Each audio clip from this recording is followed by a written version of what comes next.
প্রচণ্ড গরমের মাঝেই এবছর অনুষ্ঠিত হচ্ছে পবিত্র হজ। ৯ জিলহজ লাব্বাইক আল্লাহুম্মা লাব্বাইকে মুখরিত আরাফাত ময়দান। এবারের হজ মুসলমানদের কাছে একটু আলাদা, কারণ বাংলাসহ ৫০টি ভাষায় এবার হজের খুতবা হচ্ছে। গালফ নিউজের প্রতিবেদনে জানা গেছে, শনিবার মসজিদে নামিরা থেকে আরবি ভাষায় খুতবা দেন মসজিদুল হারামের ইমাম ও খতিব শেখ মাহের বিন হামাদ আল মুয়াইকিলি, যেখান থেকে প্রিয় নবী হজরত মুহাম্মদ সাল্লাল্লাহু আলাইহি ওয়াসাল্লাম সাহাবীদের উদ্দেশ্যে দিয়েছিলেন বিদায় হজের ভাষণ, যা বিদায় হজ নামেও পরিচিত। বিশ্বের প্রায় সব প্রান্তের মানুষের কাছে হজ ও ইসলামের শান্তির বার্তা পৌঁছানোর লক্ষ্যেই ৫০টি ভাষায় হজের খুতবা প্রচারের উদ্যোগ নিয়েছে দেশটির সরকার। এমন উদ্যোগকে সাধুবাদ জানিয়েছেন বহু মানুষ।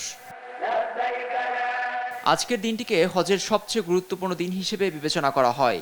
এই দিনে আরাফার ময়দানে হাজিরা দীর্ঘক্ষণ আল্লাহর কাছে দোয়া এবং ক্ষমা ও পাপ মোচনের জন্য হাত তুলবেন। এবারের হজে বাংলাদেশ থেকে অংশ নিয়েছেন ৮৫,২২৫ জন।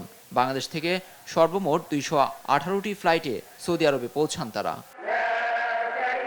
লুৎফর কবির, নিউজ ডেস্ক, দেশ টিভি।